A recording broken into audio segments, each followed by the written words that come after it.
coronavirus infection in the UK brings the number of global cases up to 12. So this potentially fatal SARS-like virus was first identified in September of last year, and experts now say they would not be surprised if it came to the U.S. Senior medical correspondent Elizabeth Cohen joins us now. So Elizabeth, explain this to us. How dangerous is this?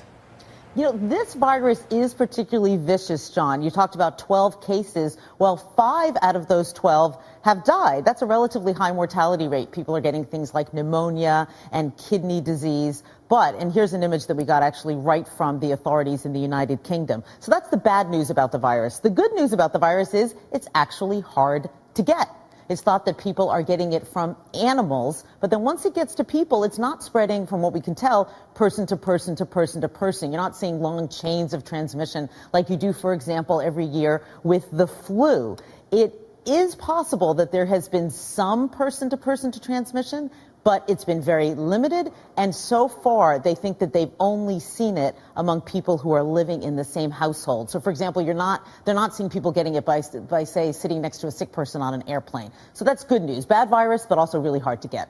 Elizabeth, we did call it a SARS-like virus here, and that doesn't sound good. So talk us down here. How scared should people be about this? You know, the experts I talked to said people should not freak out. Those actually were their exact words. They said, again, we're not seeing, say, someone get on a bus and then the rest of the bus gets sick. That's not what's happening. What we have seen so far is that this appears to have started in the Middle East, and now we're seeing these few cases in the United Kingdom. But again, you're not seeing long chains of person-to-person transmission. Now, these same experts said, you know what? Wouldn't be surprised if it came to the United States, given the high volume of global travel, but it is possible. Global health officials have questions and concerns as well about a newly discovered virus called the novel coronavirus. Cases have been reported across parts of the Middle East, especially Saudi Arabia, in Britain and France, where a person who shared a hospital room with an infected patient has now tested positive as well. That's worrying. Senior medical correspondent joining me now. So if a person sharing a hospital room with someone who's infected develops the disease, that suggests that it's going from person to person, yes? Well, Hala, we already knew that it was going from person to person because there was suspicion that family members were getting it from each other. So while hospital mates are not family members, they are living in the same room. So again, they suspect that they have seen this virus go from person to person among close family members and now also in the hospital setting. So while that's certainly worrisome, I would also say we're not seeing it among people who, say, sit on a bus next to each other for 15 minutes or pass each other in an airport or are shopping near each other. You know, I think that's an important distinction to make. And when you see these numbers, I think you'll see what I mean. So this virus was first identified in September of 2012, and there have been 34 infections since then. 34 known infections, I should say. If this were spreading like wildfire, we would have seen a whole lot more since it's been around since September. However, here's the number that I think doctors are finding especially troublesome. 18 deaths. That is more than a 50% death rate. That is very high. So when people do get infected, it appears that they get very, very sick and have a relatively high chance of dying. A 50% mortality rate, Hala, is very high. And most of the people who we've seen get sick with this virus, they tend to be elderly men who already have some sort of, often they have some sort of underlying health condition. Hala? So should people be worried? I mean, because you're saying that if it was spreading like wildfire, we'd see many more people infected. But should just ordinary people, you, me, others watching us right now, traveling to those parts of the world, have any level of concern?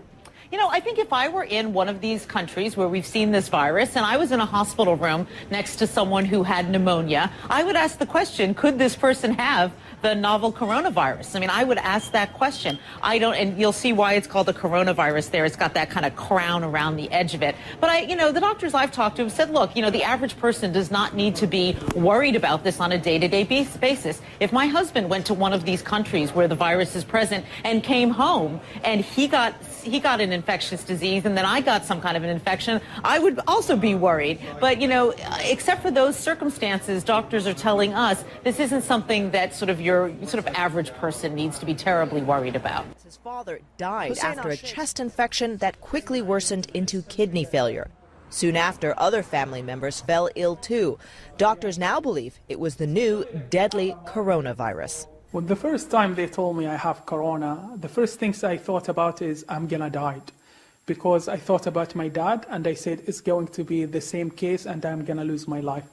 This is NCOV, and the World Health Organization is monitoring it closely, especially now that human-to-human transmission has been verified between patients and from a patient to healthcare workers. Doctors from the WHO are in Saudi Arabia to monitor the spread of the virus. Of most concern, however, is the fact that the different clusters seen in multiple countries increasingly support the hypothesis that when there is close contact, this novel coronavirus can transmit. Now, according to the Centers for Disease Control, this is where the virus was first detected in April 2012, Saudi Arabia. Then it spread to other countries in the Middle East, including Qatar and Jordan. Now, by February of this year, travelers to the Middle East had brought the virus to Europe. France, Germany, and the UK all reported mostly isolated cases. Now, there have been at least 40 confirmed cases, and 20 of those patients have died. The largest cluster is in Saudi Arabia. Doctors say anyone with sustained daily close contact with an infected person is at risk of contracting the virus. There is no evidence yet that it can be passed on through casual contact, but health authorities are keeping a close watch for any indication that it could spread more quickly.